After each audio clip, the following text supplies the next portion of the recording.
Hi and welcome to our Yoga Foundations practice. We're going to be going through the foundations and alignment of common yoga poses so you can have a safe and comfortable practice. We're going to get started in a standing position. I'll see you there. So in yoga, this standing position is called Tadasana. So the feet are either together with the big toes together or just slightly apart under the hips. The belly is drawn in and the tailbone, the pelvis is in a neutral position. So you're not sticking the hips out, you're not leaning them forward. It's nice and neutral. You've always got kind of a gentle bend in the knees in the sense that you're not locking them out straight, even though the thighs are engaged. So you're not locking them out straight, even when the thighs are engaged. And then you want to check in that the shoulders are over the hips are over the knees, and the ears are over the shoulders. So we've got that nice, beautiful posture, lengthening through the spine, lengthening through the crown of the head, pressing all four corners of the feet into the mat. The palms can be facing out, shining forward. The shoulders are open, so the heart is nice and open without the ribs flaring or opening up too much or arching through the back. Let's take one breath here. Go ahead and check in with the alignment, finding where you're comfortable in this pose. And then we'll start to get into a little bit of a flow. So let's inhale, take the arms up, looking up. Exhale, hands come to heart center. From here, we're going to come into a forward fold. So keep that nice gentle bend in the knees. Depending on your flexibility, you might need a really big bend in the knees. And we're going to hinge forward from the hips. So keeping the back nice and flat, we're just going to hinge from the hips to release the upper body forward and then letting it round over those legs. Again, keeping the knees as bent as you need.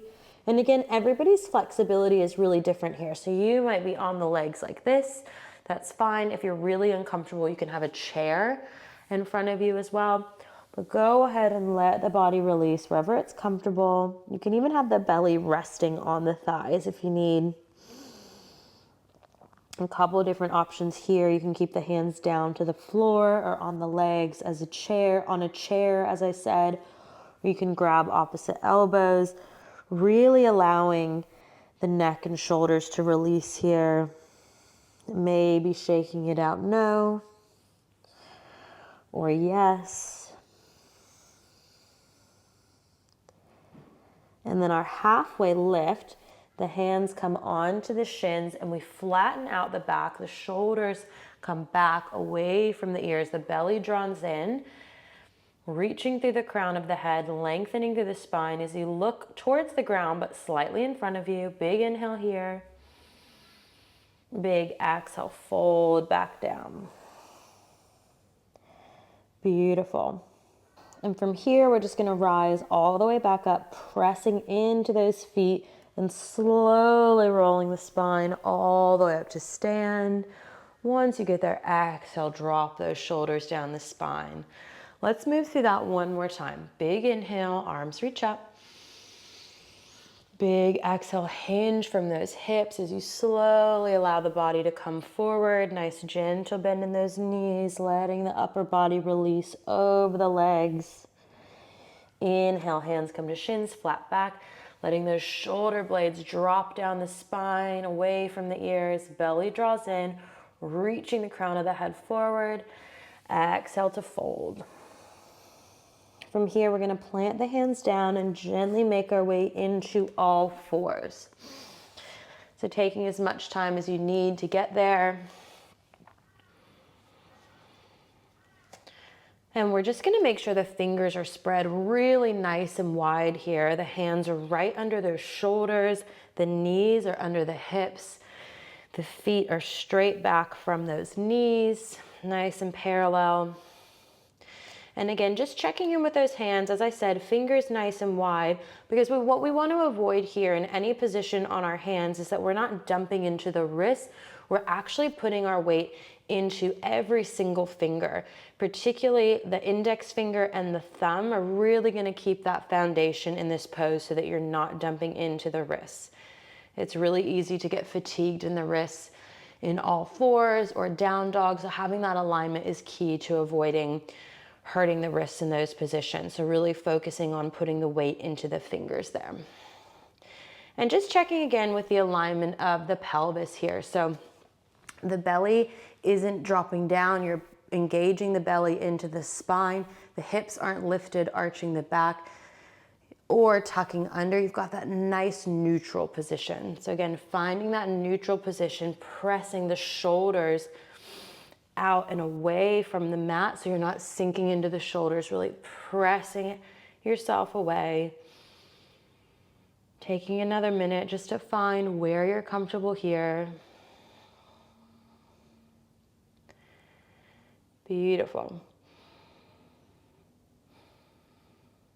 And from here, we're gonna come into a low lunge. So just taking the hands a little bit forward from the shoulders, and we're just gonna step the right foot up and in between the hands. Now, your foot may not have stepped up quite as far, so what you want to avoid is making sure that the foot is further back and the knee is really far forward, coming over the toes.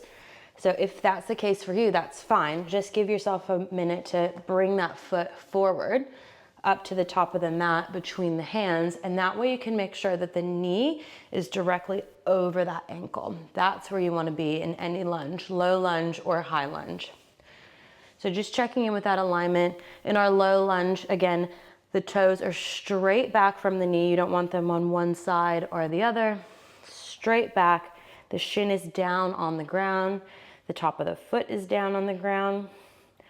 So that way, when we come to bring the hands up, you can press through the right foot, through the left knee, the left leg, the left foot, and reach those arms up. Again, belly draws in, tailbone is tucked in the sense that it's not sticking out. So you've got that nice neutral posture, keeping those shoulders away from the ears, reaching up through those fingertips.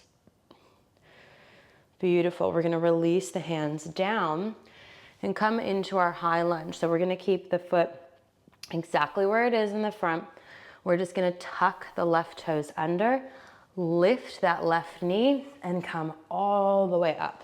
Again, sinking into that front knee, checking in that the knee is right over the ankle. Again, in this position, sometimes I'll see people with their leg really far back coming in like that. We want to bring that right foot forward so we have the correct alignment, and both hips are facing forward here in this lunge position. So we're not opening to the side like we would in a warrior two.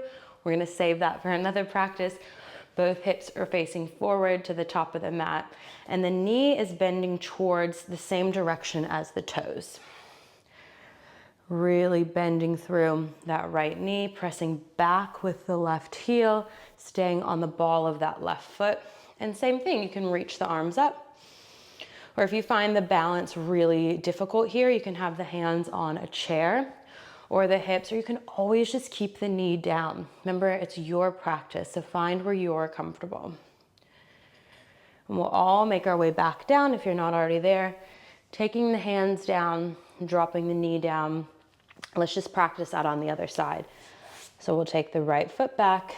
Let's bring the left foot up this time, stepping it through between the hands. Again, checking in with that alignment if you need to walk it forward so you avoid this position. Giving yourself a moment to check in.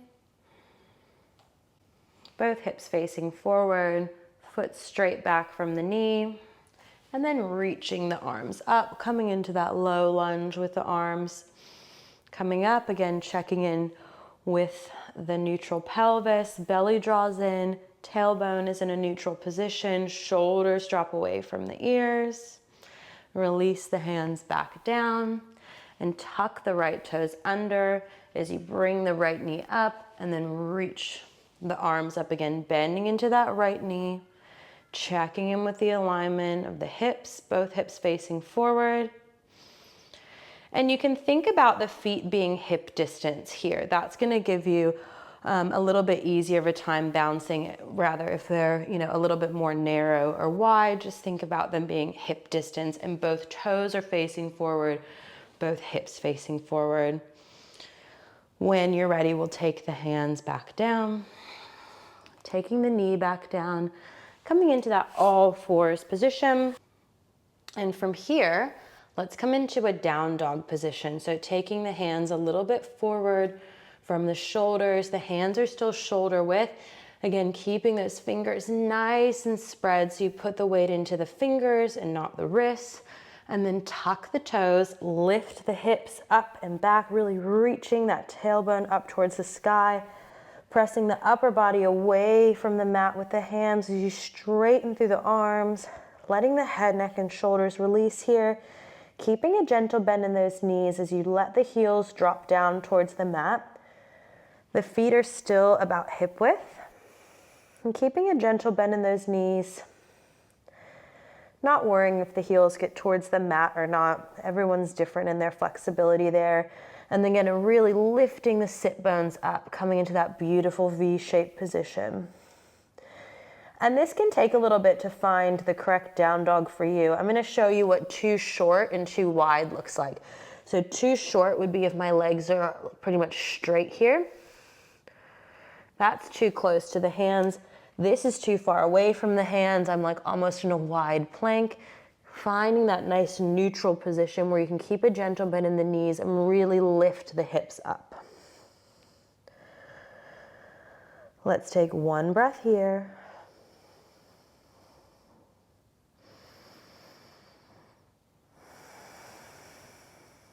And then go ahead, drop down to the knees, letting yourself release. And then we'll come into just a comfortable seated position. We'll just go through one more little sequence before we close out this practice. So again, even when we're seated, we want to be sitting up nice and tall. So checking in with that alignment, shoulders over hips, ears over shoulders, nice tall spine, lengthening through the crown of the head. And what I want to highlight here is when we do a posture like a side bend, so taking one hand down, the opposite arm reaching over, there's a couple of things that's easy to happen here. So you might want to lift one hip bone up, but you want to keep both hip bones planted, even if you can't go as far. Keep both hips on the ground. And the other thing that tends to happen is the shoulders get close to the ears, drop them away, and also starting to round forward. You want to keep that chest nice and open towards the side. Let's just take that over to the other side. So one hand down, the opposite arm reaches up and over, side body stretch while keeping both hip bones down, making sure the shoulders away from the ear and we're not rounding forward here. Nice, open and lifted through the side body. And slowly coming out of it. Beautiful. So there are your foundational yoga poses and some alignment cues to look for so that you can practice safely and feel good in your yoga practice for a long time. Let's take one last breath to close out our class. Big inhale, arms reach up. Big exhale, hands to heart center. Namaste.